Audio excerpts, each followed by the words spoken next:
guys, it's Lavetta. Hey, it's Miriam. And this is the Notorious Women Podcast, a comedy podcast about some of history's most notorious women. Yes, you did it. I did it, man. It has been rough. Listen, rough. Words out of mouth. Good now. Yes. We did. We can. Yes. Yes, we can. Because we can. Yes, we can. Si se puede. Yeah. Si se puede. I don't think I'm allowed to say that, but listen, I've memorized In the Heights, so I feel, and I lived in Washington Heights at one point, so I feel very connected to the culture, but my husband tells me that I should stop saying that out loud. That's fair. Well, no, it's like, it was originally the slogan for the migrant workers in California. Yes. So, and Obama, popularized it recently, in most people's recent memory. But we are all about giving honor to the OGs. So, yeah, and that was in Spanish. And that was in Spanish, which is something that I'm not very good at, but I'm trying. Si se puede. Yep. I'm trying. Yes. And these are people I support. Yep. And always. Speaking of unions, it's all about unionizing, giving people workers the right for a fair wage, for all their hard work. Yeah. So, honestly, without that, right, we got nothing. These people who are criticizing, the actors and the writers don't quite understand what's going on, and I get it because they think we're all Brad Pitt. and if we were honestly, we wouldn't be striking. No, exactly. Because we'd have our fair share. Yeah. But that's the reality of the people who make it happen in the business. Like the people on the ground, basically, those people are not super crazy rich. They've been pushed back because streaming has done that. I could go on. I won't go on. But you're right. We won't go on. But what we will do is get started. Yeah, let's do that. And I think this week you are first. I think you're right. Yeah. So who do you have for our notorious women? And forgive the noise in the background. I am with family, and I'm at my grandparents' house, and grandparents do what they do to hell what they want to do. You can say, could you guys please keep it down? And they're like children, and they will forget 2 minutes later and just talk to the height. I'm going to tell you even when this. They're asking each other. Yeah. When I'm a grandma, I'm going to do what I want to. Yeah. So I've got to be on your grandma's side for this. Okay. Well, and I come from a loud family, so they yell even when they're just having regular conversation. So listen, I was listening to a podcast and it was like, hi, I come from a loud family, a loud Jewish family, but my boyfriend comes from more of a WASP family. And I was like, oh my God, my husband and I should listen to this podcast. I could have written this letter, but I wasn't apologizing for the situation. It was just like, you love me loud. Okay. So I apologize though, guys. Hold on for just a moment. Of course, when I have a moment to be like, could you guys keep it down again? Then they're not. But then I know, right? Because my grandpa's basically getting her something to eat, but it turns into a loud exchange, even though they're in the same room. But this is my family too. We have the same family. Yeah. Bless the loud family. So, but who's your notorious woman this week? My notorious woman this week is Simone Biles. Oh, now I did not see that coming. Okay, so we just watched oh my God, I should know more about this. The thing that was on ESPN, and she killed it. And now my whole family is okay. My husband is a little bit okay, can we watch a little less of this? But my kids and I are watching 7 hours of gymnastics, and we watched we were waiting for them to stand on the podiums, That's Oh, I'm how. so excited. I really don't know anything about Simone Biles, so I'm very, very excited. So tell me, So, tell me, tell so here's me. the thing. I could spend 17 hours talking about every single medal and every like competition she has joined. I'm not really going to talk about that very much. I just like want to talk about like where she came from and like how I'm going to talk about the outside of that because we know she's Simone Biles. We've seen her Yeah. on the Wheaties box, the Yes. well-deserved placement on the Wheaties Yes. box. Tell Um, me more. Tell me so more. she was born March 14th, 1997 in Columbus, Ohio. And she was the third of four siblings. Her birth mother, Shannon Biles, was unable to care for her and her other children. So all four of them went in and out of foster care. So, Oh, no. yeah. Oh, poor baby. Um, so in the year 2000, so when she was about 3, her maternal grandfather, Ron Biles, and his second wife, Nellie Cayetano Biles, began caring for her temporarily and I think they cared for all four children at first because I think they found out that the kids were in foster care and they said, well, we'll take them. And this was in Spring, Texas, which is like a North Houston suburb. Good grandparents. I know, right?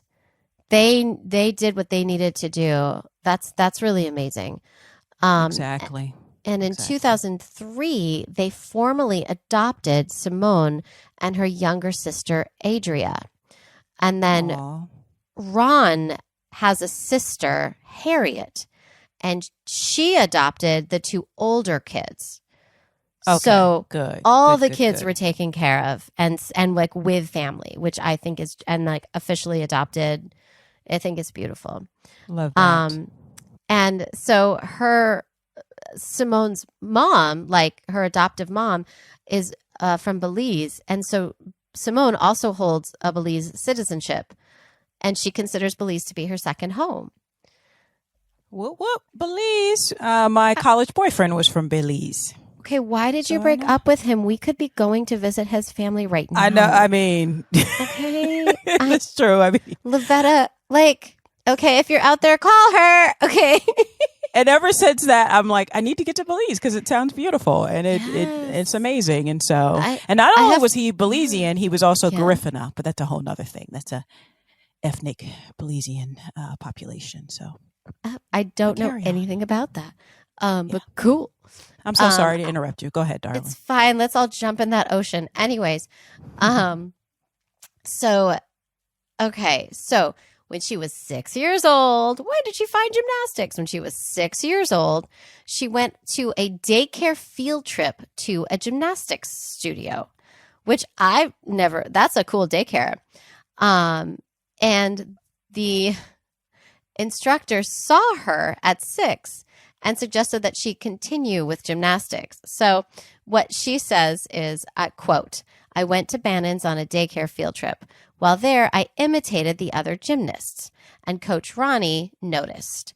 The gym sent home a letter requesting that I join tumbling or gymnastics.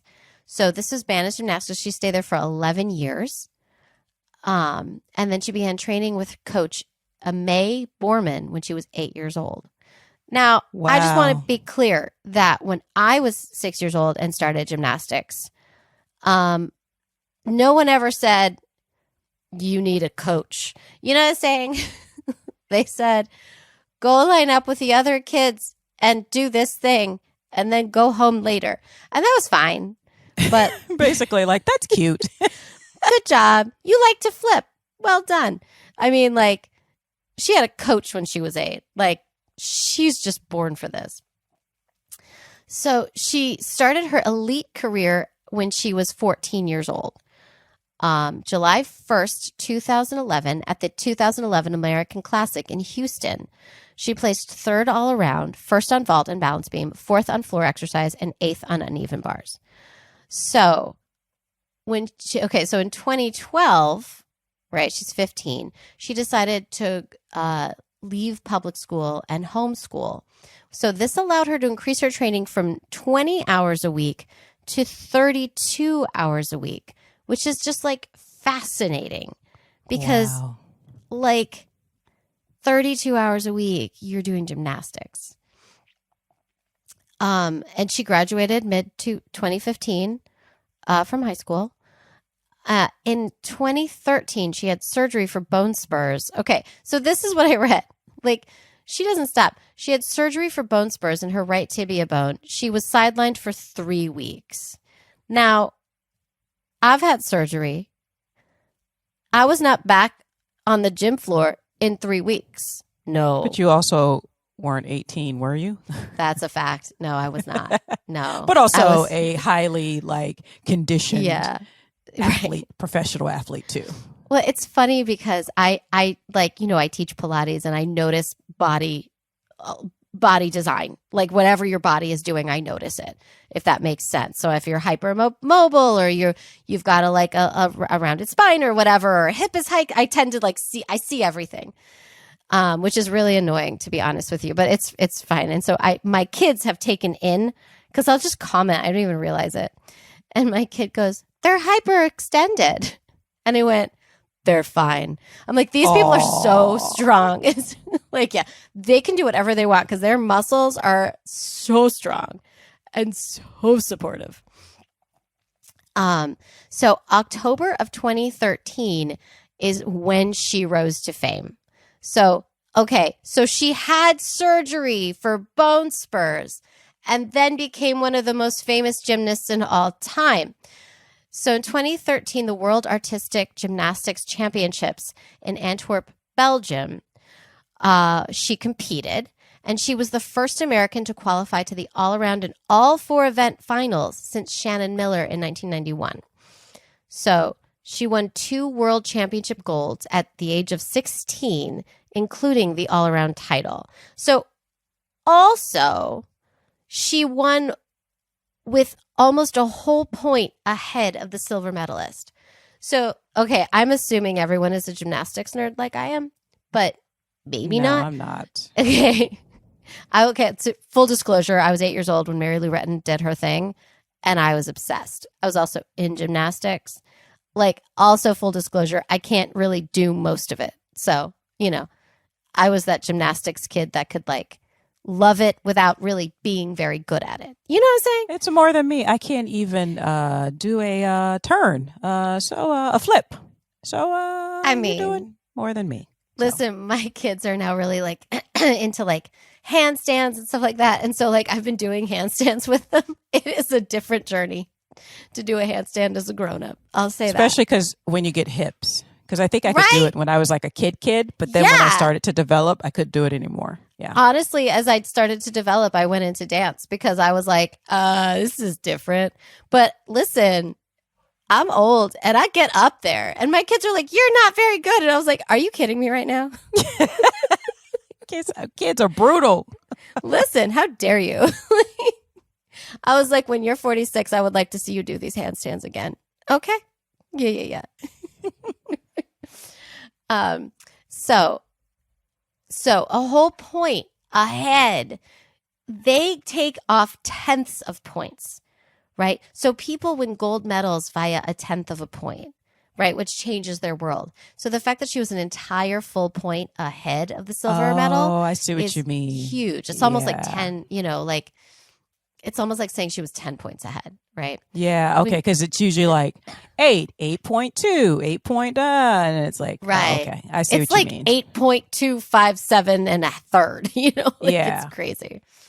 So she's 16. She became the 7th American woman and the first African American woman to win the world all-around title.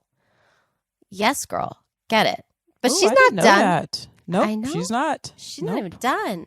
So in 2014, she had a shoulder injury, and she had to withdraw from the March 2014 American Cup.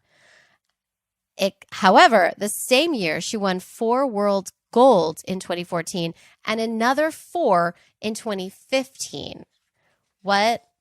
So, this was her 3rd consecutive all-around title. And she was the first woman to do that since Kim Zmeskal in 1992. So at this point, she has a total of 14 world championship medals, which was the most earned by a U.S. gymnast, male or female. How many? 14. 14. Yes, wow. That's crazy. Wow. And also, her 10 world championship gold medals were the most won by a female gymnast in the sport's history. She has 10 gold medals. I'm not even done. Okay. Girl. Okay. Girl. So she verbally committed to UCLA on August 4th, 2014. And then she signed a letter of intent with UCLA. But then she deferred her enrollment until after the 2016 Summer Olympics in Rio. But then on July 29th, 2015, she announced she would turn professional, and she forfeited her NCAA eligibility to compete for UCLA. I will say this about Simone Biles. She is clearly very bright.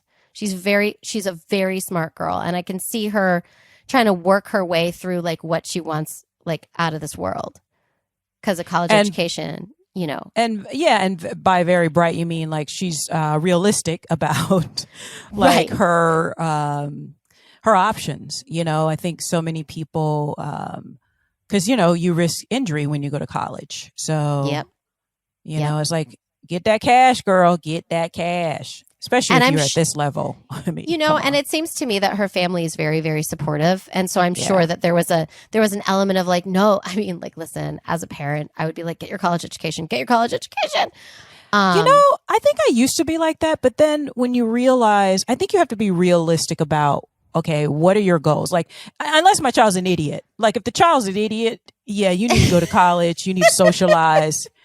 But if they have a pretty good head on their shoulders and they have this momentum in their professional careers, I would really think about like, what are your options? Yeah. Because listen, I love that you think you could possibly have an idiot for a child. I don't think you could. No, girl. Sometimes people just idiots, and you're like, where did this child come from? I mean, you know, parents know. Oh, they special. They special. It's okay. Listen, my kids are brilliant. They just need to focus, you know, but they're very small children. So really, they're going to be fine, I think. And just so you know, listeners, I'm not saying special as like a derogatory term because people who we used to call special, you know, special needs. Yeah. I'm not talking about those kids. I'm talking about the ones who would not be labeled special, who are just special. You know the ones. It's like your pets. Like some dogs, you know, I'm a huge dog lover. Some dogs, you just like, yeah, they would not survive in the wild. I had a very honest conversation with a mom years ago before I had kids. And I remember talking to her and she was like, listen, she had a 10-year-old and she's like, I know we all think that our child is going to be the one to get the scholarship for the whatever, because obviously our child is going to be above and beyond. But she's like, you know what? I'll be honest with you. Most kids are average, and my kid's average. I was like, oh, I mean, okay. Yeah. So, I mean, with Simone, like, I'm all about college, and she's still so young. Yeah. So I would do like sort of like that Megan Thee Stallion thing, like make sure you do get your degree at some point. Like, there's no excuse for that. But, you know, if you need to continue on this trajectory of your career, let's do this, especially with you know, something that it's for the young, like it's gymnastics. Very much for the young. So I get it.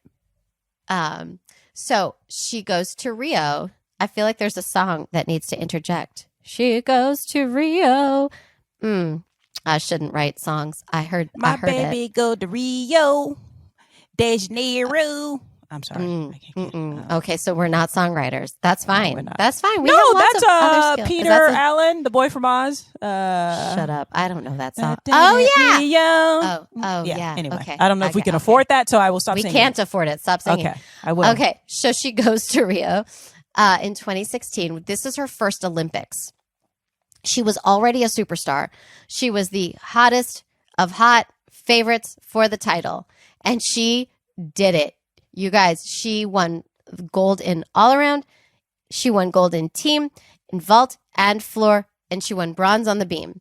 She became the first female U.S. gymnast to win 4 gold medals at a single game.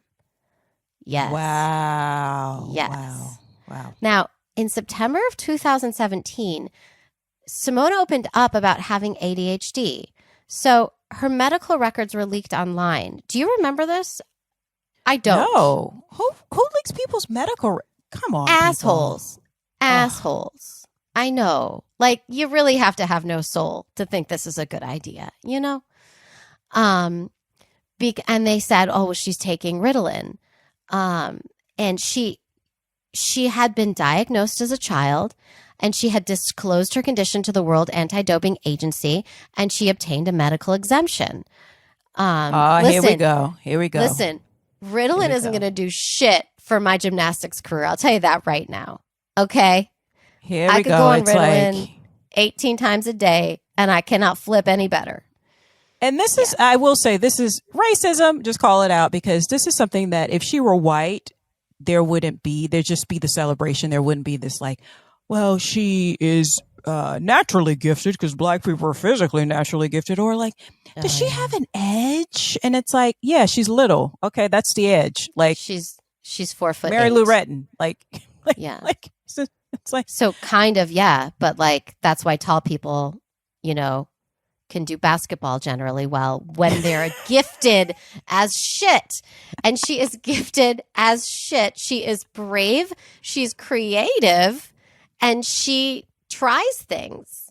And she's talented as hell, y'all. But we know this dog whistle. Like, let's see, what is she doping? Yeah. Listen, it's true. It is true. And we should talk about that, because that's some...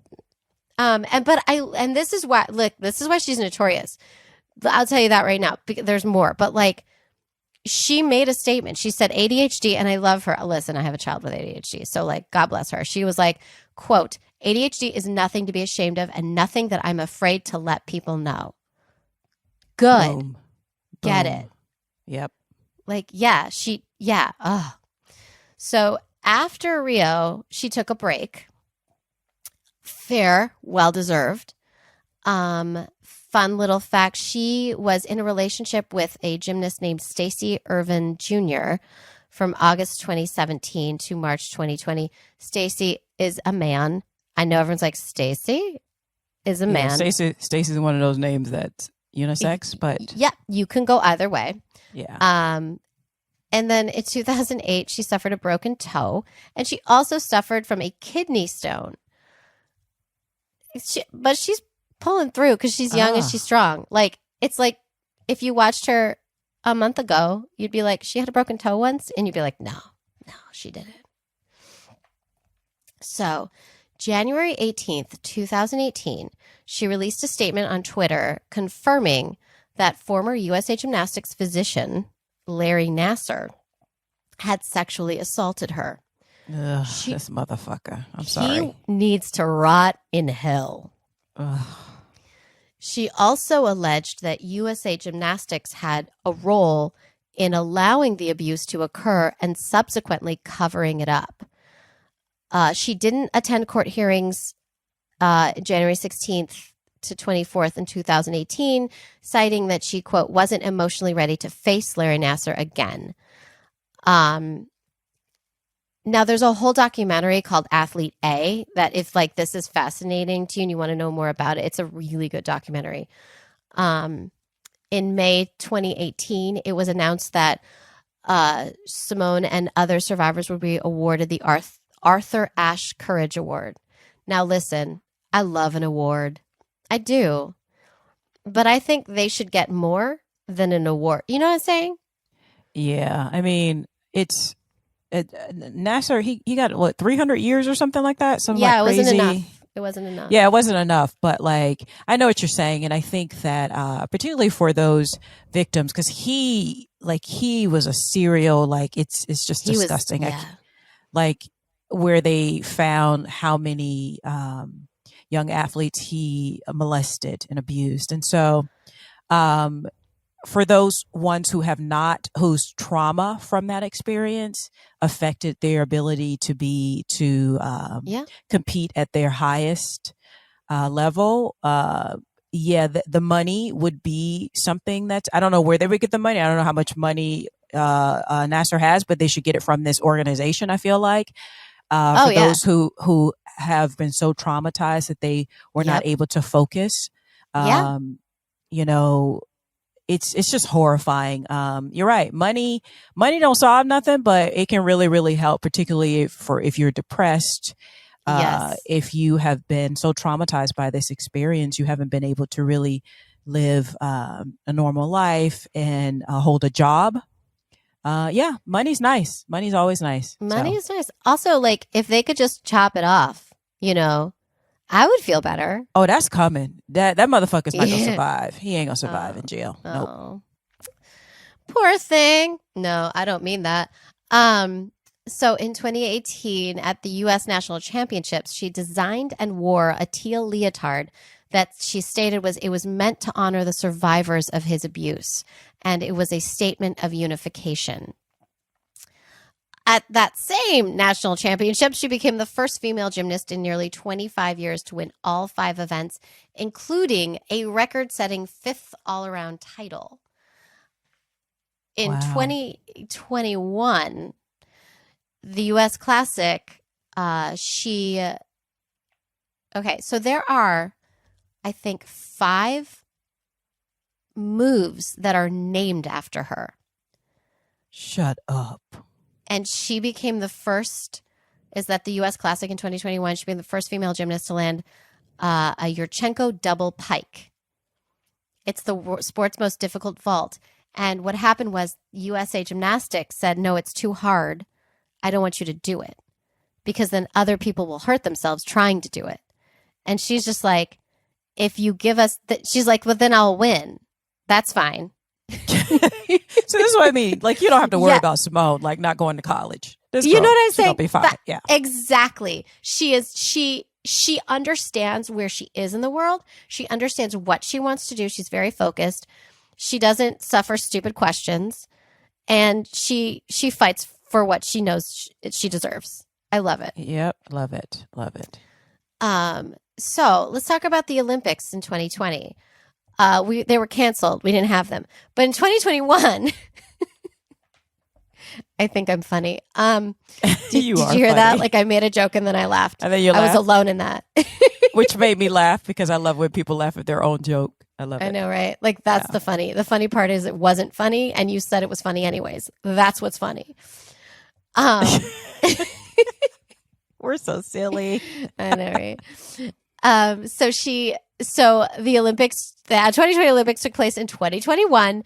And she ended up withdrawing from most events because of, quote, the twisties, which is now a term in American, at least, dictionary.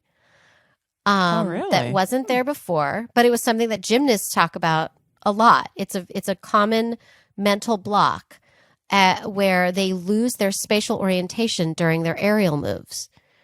And it's a mental health situation. And she decided that she wasn't going to compete and she wasn't going to risk it. Yeah, good for her. This is what I'm saying. You don't have to worry about her not going to college. Right. This is she's got common sense also, which is more important sometimes than book learning. Right. And it was one of those things where, people have gotten paralyzed. People have that can happen.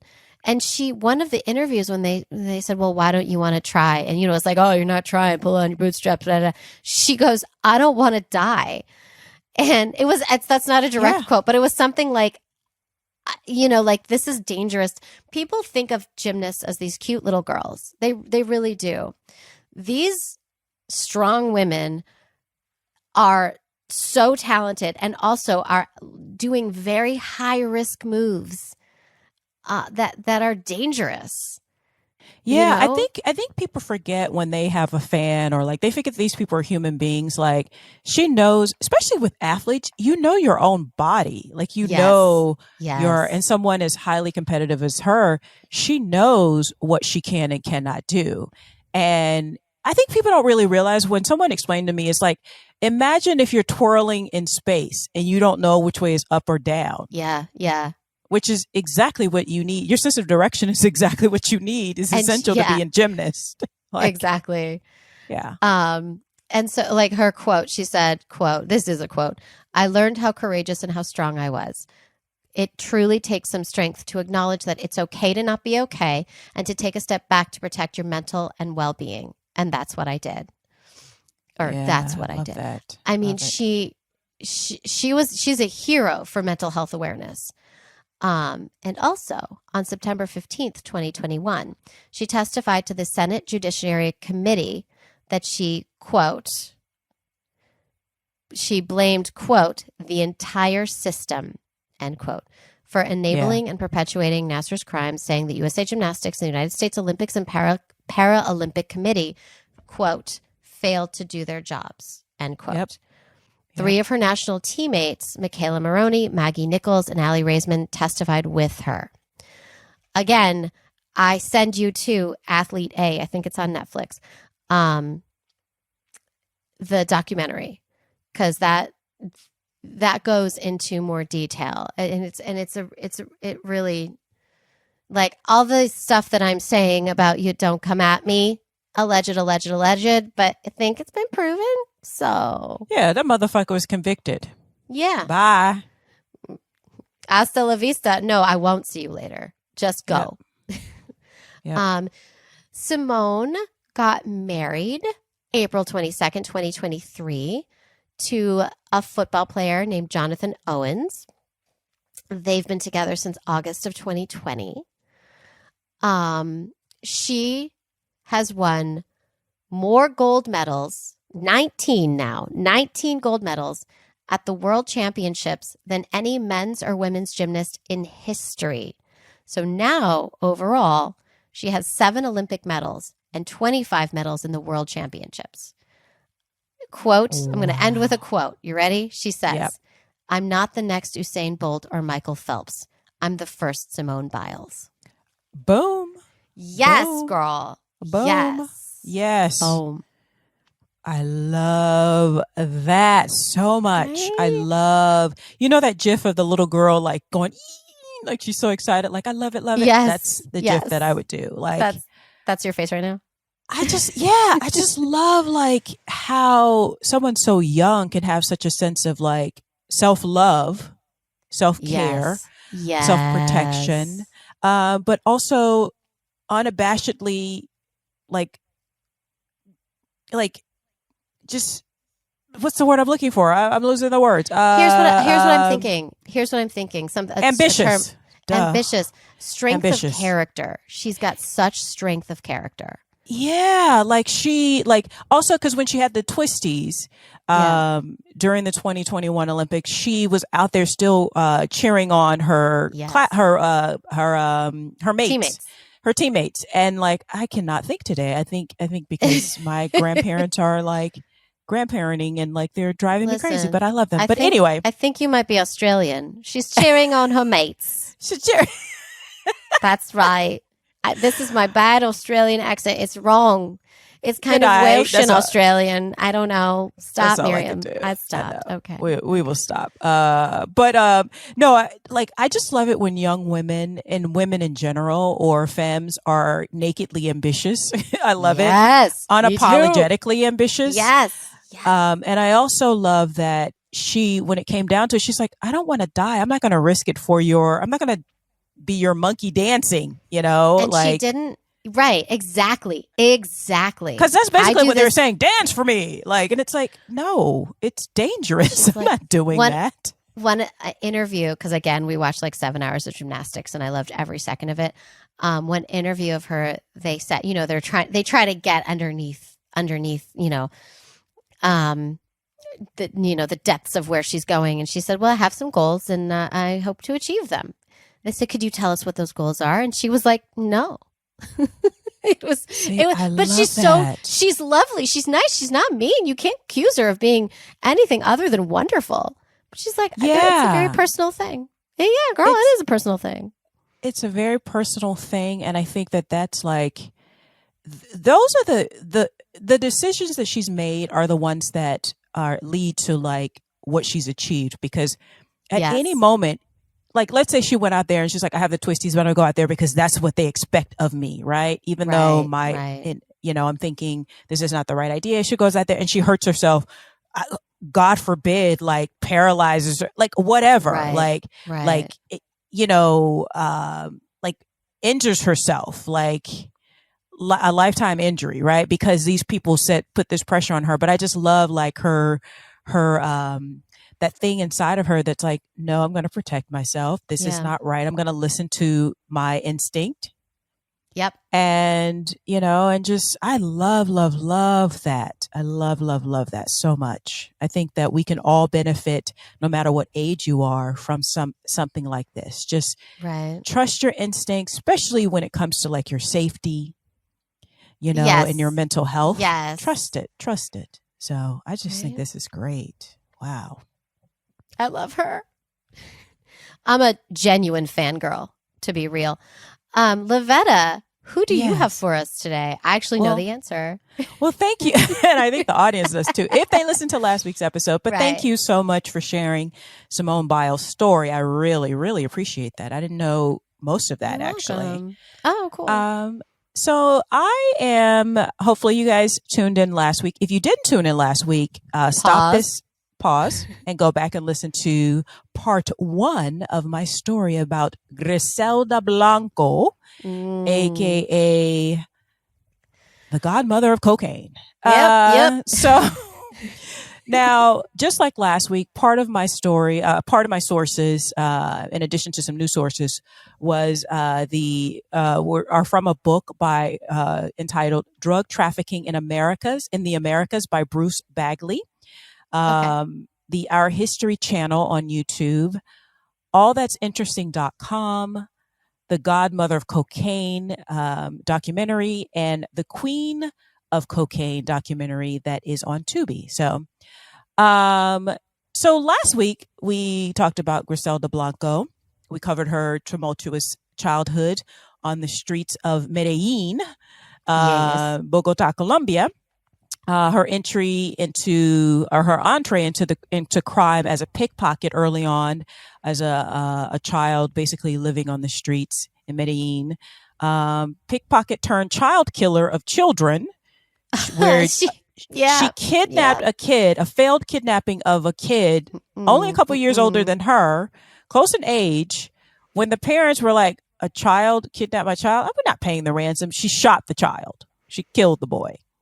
Damn. To her, then she turned it into selling cocaine in New York City, being very, very successful. So successful, she got busted.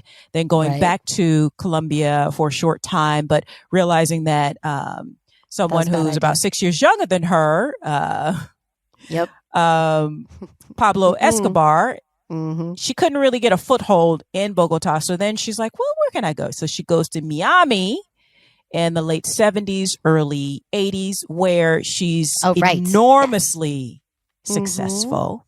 She stacked up her cash along with an astounding stack of bodies, where her bloodlust eventually led to her making a major mistake when she killed her third husband. Yep, that's right. Husband. Listen, they keep marrying her. Okay. And father of her youngest child, which she named Michael Corleone because she took the godmother moniker very, very seriously. Yes. When he took his son back to Colombia, some could say kidnapped him, but he was the child's father, and she had a hit taken out on him. Yep.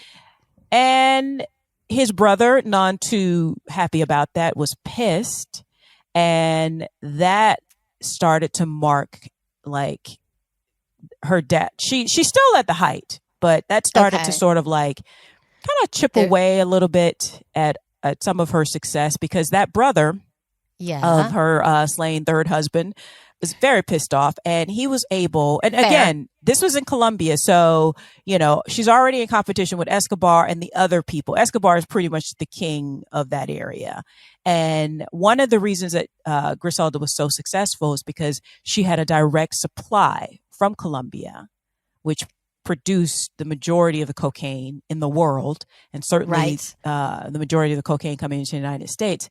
And after she killed her third husband, his brother and his friends and it could be a little sexism, I think, also playing underneath this. They basically, one of the loyalists was a major supplier from Colombia.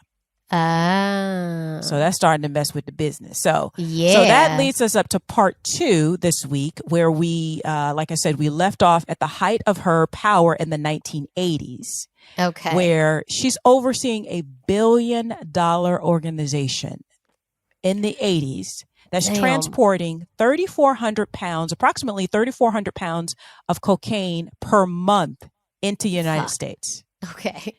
Making approximately, this is what they approximate that she's making at the height of her power, $80 million a month. Ooh, what?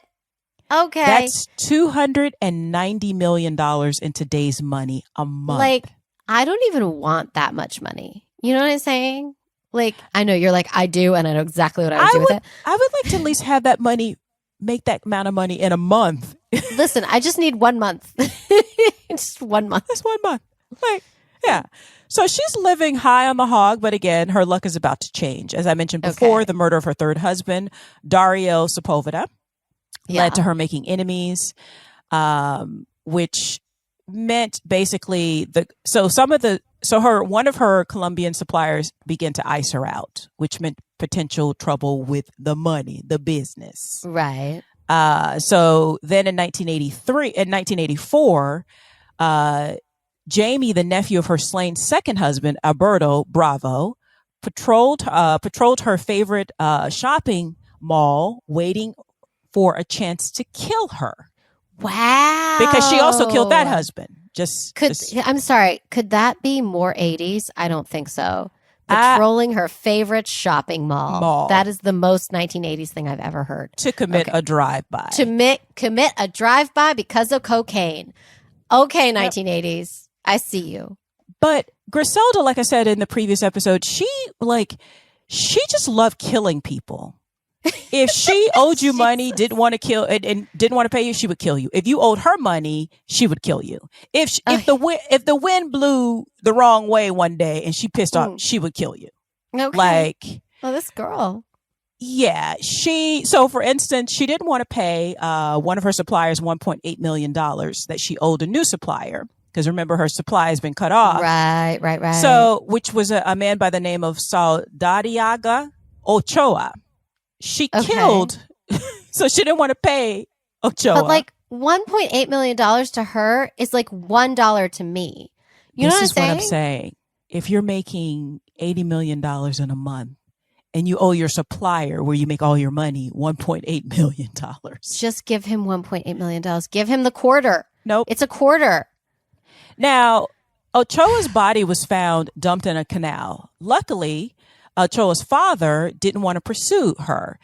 And this is so crazy. So instead, he pleaded for the killing to stop because there's so many bodies piling up because she would spark a lot of the violence, but then her competitors would also, because it's also the drug dealing business. Yeah. So he pled for the killing to stop, which was shocking at the time because he helped found the Medellin cartel with Pablo Escobar back in Colombia. Oh, really? So even he was just like, okay, let's just stop this. Like, you know what? It's too far. I liked a little bit of murder, but not so much. Yeah. You know. So again, but because she's just killing people, because like you said, they know how much money she's making. So she just killed this man who supplied her when other people cut her off. So yeah, Griselda's not, unlike Simone, Griselda's not smart. No. I also think she's a bit of a sociopath. So I think she's a sociopath. I think she's very smart, but she's also two things, a sociopath and a user. So and her arrogant choices too. Yeah. And like whatever narcissism was in the 80s, that's super her. Yeah. Now, according to the show Our History, the channel, one of the YouTube channels I was telling you about, Miami law enforcement were very baffled at crime is one thing, but they basically said that crime jumped like 300%. Ooh, damn. Oh, And they were like, and then there were a lot more drugs on the street, kind of like what happened in New York when she was originally in New York. Like all of a sudden, there's a lot more drugs available because prior right. to this, and I didn't say this last week, but I just want to make it clear. Prior to this, cocaine was seen as like a rich person's drug. Like it was Yes. considered, it was very, very expensive to get. But Griselda, and along with her cohorts, but especially Griselda, when she entered Miami, she wanted to put cocaine in the hands of as many people as possible. So she democratized cocaine. Cocaine, yeah. Yeah. That's when it got democratized in the 80s. Yeah. So again, authorities were like, what the hell is going on? Like it turned into 1930s Chicago where like they're having shootouts on the street. That's how bad Chicago was and that was because of Al Capone. Okay.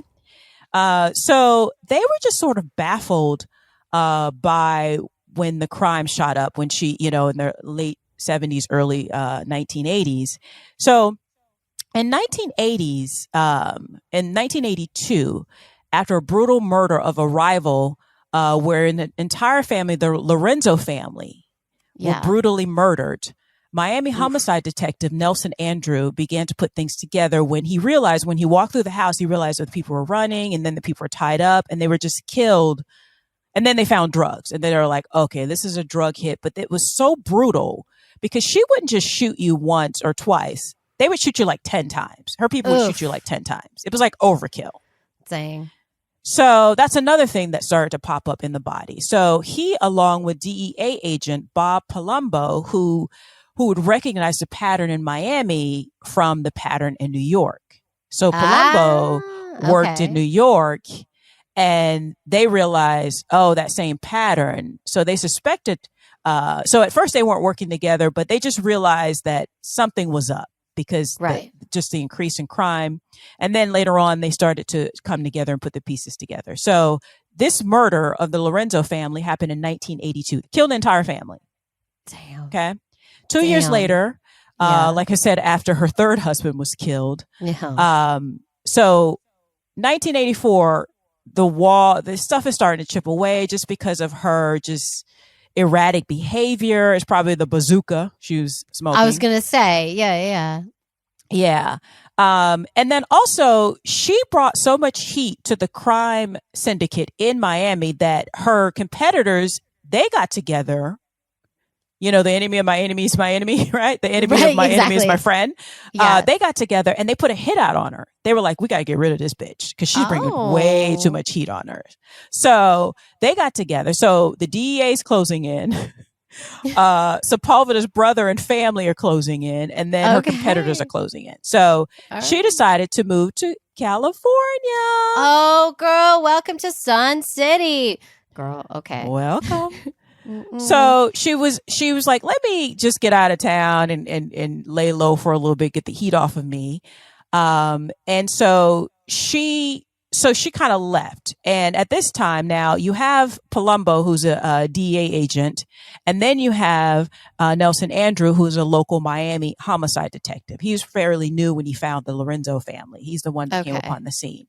So they're trying to piece all this together and they're trying to find her. But she's been keeping a low profile in general because you wouldn't think a woman would be behind this, right? Right, not this. And I mean the competitors know that she's doing it, but obviously they're not going to talk to the fuzz, So she comes to California to keep a low profile, and she basically puts her older sons Osvaldo, Uber, and Dixon into like they start to run the day-to-day business back in Miami. Wait, how many kids does she have at this point? She has 4. She has Osvaldo, Uber, Dixon, and Michael. Listen, she's doing all this shit pregnant 4 times. I just want to point that out. Okay, it's move crazy. On. Right? So she moves to California and she kind of goes off. So they've kind of lost track of her. So they're trying to figure out where she is exactly, get eyes on her. She's on a beach. She's on a beach somewhere. So the DEA, they decide that they're going to target the sons to kind of get close with them. So smart. Yeah, they set up a sting operation to target the sons. And so they flip this guy, Jerry Gomez, a former Colombian businessman and friend of her former husband, Trujillo. Okay. back in Colombia. So he had business with Trujillo and some of the sons. He had sold them motorcycles, basically. Okay. But he had been popped off of embezzling and drug related charges because the money's flowing. If she's making Yeah. $80 million a year, a month, imagine what other people are making, right? So, I mean, so they approach this guy, Jerry Gomez, and they get him to flip because they had tried to get like her mules to flip, and they were just so terrified. They're like, no, nope. But they were able to get him. And so he approaches one of the sons with an offer he approaches the son, and then it gets to her with an offer to launder their money. Okay. So it takes about 3 months, or no, about 3 weeks. And so finally she agrees to meet with him in California. And so they put a wire on him, and like, they don't want to, they need to get her some incriminating evidence. So she meets him at a hotel. He crumbles. He mumbles. He's like sweating. She's smart. Like you said, she hasn't lived this long and been this successful without being smart in crime. So she's just like, I can't trust this fool with my money. She probably didn't think he was wired, but she was like, no, he can't even have a conversation with me. So right. What's his problem? He fumbles it. But what they do, so DEA and law enforcement are like, damn it, like we couldn't get anything. So then they start to go through all the recordings, all of the information, and they actually did manage to pull something very vital out of some of the recordings that Jerry was actually able to do. They got the address of a supplier in California. So they raided it, or distributor in California. So they raided the warehouse and the address, and they were able to find a utility bill for an apartment in Irvine, California. Shut up. Irvine? Okay. Mm-hmm. Wow. So they staked out the address on and it was a nice building, but not like overly ostentatious. And they staked it out for a while, and they were like, is it her? And then once they got sight of her, they went in. So they saw her? She was there? Yeah, they were staking it out for a while. It took a couple days, and then they got sight of her. Okay. And Irvine is a very, like, all the houses are painting like a similar shade of peach. You know, I see why she went there. I'm just saying. So it's very, like, low key. You wouldn't expect to find a major head of a drug cartel there. You find families who want good schooling for their children in that town. You know what I'm saying? Like, that's what it's very low key. So they go in and they enter, and they find her sitting in a room by herself, no security, reading. What? With a gun nearby on a nearby table, just out of reach. Oh, wow. So she starts demanding, like, what is this? Da, da, da. So Palumbo, the guy's he's been chasing her for over a decade at this point. Okay. Yeah. Oh my God. He is so relieved to have caught her. He actually kisses her on the cheek. That's amazing. And she's like, what was that for? And he's like, because I'm so happy to see you. It's like a reunion of sorts. It kind of reminds me of that movie, Catch Me If You Can. Like, you finally catch them after chasing them, like, and you finally get them. So in 1985, at the age of 42, Griselda Blanco is arrested and eventually serves 13 of 15 year sentence in federal jail for narcotics trafficking in New York City. Right? You know, wow. The amount of crimes she actually committed versus what she was put in jail for is astounding to me. Yes, which leads me to, because they still popping her back in Miami. She still got a case back in Miami. Okay. There's bodies, there's drugs, all kinds of stuff. But it's like, what can you prove, right? Exactly. So the Miami-Dade District Attorney's Office wanted to convict her of murder because they're mad about all these bodies just stacking up. I don't think they're wrong about that. Yeah. Yeah. So she's in jail, but they're still trying to build a case back in Miami. Now, at the time, when the news of her imprisonment was broadcasted on TV, a guy by the name of Charles Crosby, an Oakland crack dealer himself, reached out to Blanco. Oh. Apparently, he was so enthralled with her. I mean, if I was a criminal, if I was a drug dealer, I'd be amazed at Griselda Blanco. I'm amazed at her anyway, and I'm not. I would have like a poster of her on my wall. You know, I'd be like, that #goals. You know what I'm saying? Yeah. Like, if I were a criminal. Totally. So she was incarcerated at FCI Dublin Federal Women's Prison, and they began corresponding, and then he started seeing her, and they became lovers. Yeah, I knew you were gonna say that. I knew you were gonna say that. Okay. I mean, she still got a lot of money, and so she's paying off prison staff. She's getting what she needs inside, right? Yeah. Eventually, she began to trust more and more of the secrets of her empire to Crosby. Okay. And so she, again, the godmother, aka La Madrina, has to contend with the consequences of her actions, and she can no longer protect her children.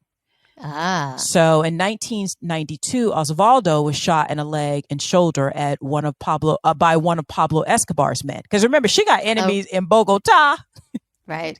Yep, that's right. There's a rap song that's like, I got hoes in every area code. Griselda got enemies in every area code. Yeah, you can write a new song. Yeah. And he later bled to death in the hospital, Osvaldo. Oh, wow. Okay. Yeah. So that, it became a real blow to her. Obviously, a psychopath as she is, one of her own is killed. Right.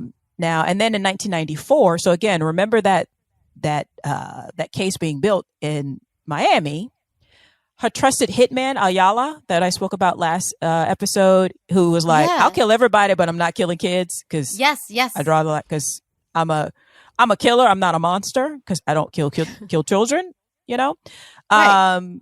So he got popped. So they were able to get him, and she found out that he had turned state's evidence. Oh shit. Yeah. So obviously he had enough to get her the electric chair. He's got it. He's got everything. He's got everything. So I think they're like still coaxing him, but then this weird thing, Griselda is one lucky bitch too, because Ayala, who's a very handsome man, I will say, even though he's a killer, he got caught up in a phone sex scandal between him and secretaries at the Miami-Dade District Attorney's Office. So they because back then people didn't have, they didn't have the DMs. They had to be on the phone like, what you got on? What you got on, Poppy? Tell me, mommy. Oh my God. So people are so dumb. I swear. I swear. So he was soon discredited as a star witness. So the case kind of basically crumbles because, and also, oh my God. It's like the secretaries are having phone sex with the guy that's under the investigation. Anyway, I just want to say that this is the era of late night was hey, call me. Right. Yeah. So and they had the guy version. So those secretaries could have there are 1-800 numbers for you ladies. You did not have to use the star witness. I just find it funny that they're working in law enforcement, and of course they're attracted to the bad boy, the real bad boy, the killer, right? That's hilarious. If you put this in a script, people would be like, "That's unbelievable." No, it happened in real life. Wow, real life. So she was able to plea out that case, and because she had already had time served, she only had 7 years added to her sentence. So she served a total of 20 years for stacking up estimated over 200 bodies in Miami. And that's in Miami, right? Right. Making this kind of money, she got 20 years, which again is a lot of time. I don't want to spend a day in jail, but not for what she did. She got 20 years. For what she did, she basically got 4 minutes. On the scale of things. On the scale. She served 20 years. She was released in 2004 and then was deported back to Colombia. Now, side note, while in jail, this woman has way too much fucking time on her hands. Her boyfriend, Crosby, the guy, right? The crack dealer, he reported later that she gave him, that she had a plan. She once, during a visit, she slipped him a note. On it, it was written JFK 5MNY. And so he's like, what does that mean? And she said that she wanted to organize the kidnapping of JFK Jr. Oh my God. And hold him in exchange for her freedom. And the kidnappers would receive $5 million for their troubles. Oh, wow. I'm thinking of airports. Okay. But also, I'm thinking, like, I guess she was like, oh, that kidnapping when I was a kid didn't work, so let me try it again. It's like, girl, you're not good at kidnapping. You ain't good at this. So she found somebody, because $5 million is a lot of money now, and especially in 1990s, late 80s, early 90s. So the kidnappers came close to pulling it off. They managed to surround JFK Jr. as he was walking his dog. Jesus. But apparently a squad car passed by and it scared them off. So I don't know if that's true or not, but she was like, let's just kidnap JFK Jr. What? Girl, she's clearly getting her fix of her drugs. You know what I'm saying? Like, crack she's paid is for that. Whack. Like we said last episode, crack is whack. So, but it's 1994. She's out. She's back in Colombia. She kept a very low profile for a while. She lived in a gated community, well-heeled community, which is ironic. That's probably one of the communities that she stole the boy from. Yeah, similar definitely. to when she was a kid. Yep.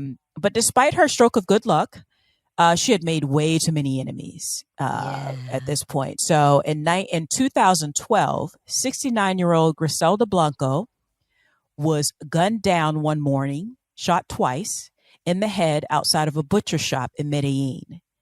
She was assassinated in a motorcycle drive-by, the same murder method that she had pioneered years before.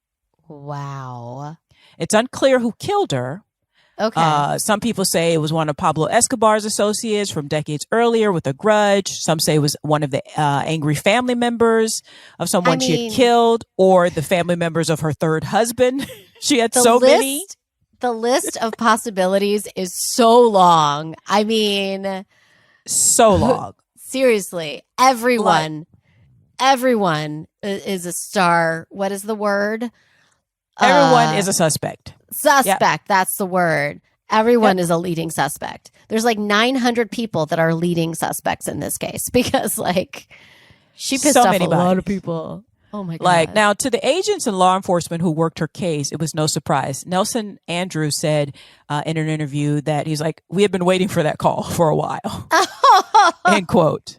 They say that the fact that she lasted as long as she did was impressive. I get that.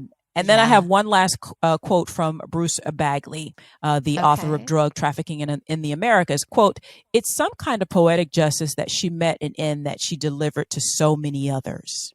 Yeah. She might have retired to Colombia and wasn't anything like the kind of player she was in her early days, but she had lingering enemies almost everywhere you look. What goes around comes around, end quote. And that is Griselda Blanco, the godmother of cocaine. Side note, there is a very famous picture of a very young Jay-Z visiting her, probably when she was in jail in California. Are you serious? Yeah. Oh, I got to look at this picture. I'll find it. Like, because imagine like Pablo Escobar's just in jail and like you can, because arguably I know, and I feel like because this is where, even though she's a psychopath, like her being a woman, it's like she was probably more impressive than Pablo Escobar to me, even though Pablo Escobar is noted as the richest and most successful drug dealer of all time. Wow. But like she did it in the United States, like, which is so crazy. And the fact that she was a woman, I don't think they saw her coming. I think they probably underestimated her for a long time because women are just better at crime. Like, yeah. They are. She's just better. I don't know why she didn't leave Colombia. Like, she should have gone another. Maybe other countries wouldn't accept her. Yeah, some of the moves she made, I'm a little unsure of, like why she. But I think she thought. I mean, this is total. I honestly don't know, but like, I think she thought she was untouchable. I really do. I really feel like she combined with her narcissism and her drug use and her innate sense of power that she had created, like in her own brain and physically created. She's the richest, that I think she, with her money and her drug use, like she's just like, I'm unstoppable. I go where I I want. I guess do what I so want. because, like, she could have lived in any other part of Central and South America. Also, she could have lived in Paris because remember, I don't know if Yeah. you remember, listeners, but in the last episode, I talked about how she learned how to forge documents. That was one of the reasons. Oh, right. Yeah, she was able to move to New York and then escape New York when the heat got on her. I think she didn't want to. Yeah, she could have lived in Paris. She could have lived in Switzerland, like Hawaii, like, you know what I mean? It's just so interesting. Maybe stay out of the States because it'd be a lot harder. They're looking for you, girl. They're looking for you. But you know what? She met her end the way I feel like is appropriate. I feel like it was, I also poetic feel like justice. I also think that that's the only way she would like to end it. Also, she strikes me as like, motherfucker, I'm going out with a blaze of glory. Yeah, that's her story. That is Griselda Blanco, part 2 of our Notorious Women podcast. That she is just so fascinating to me because we know that women can be just as brutal and unrepentant and terrible. But I think that just coming from where she came from, like, I always wonder, there's always this thing about me, like when I think about people who go into crime and they're so good at it, like if they just had the right encouragement and the right, like, family life and the right people in their lives, they could become like, I guess, sociopathic billionaires that we see. I was going to say the other end of the coin is like doing this on the up and up ish.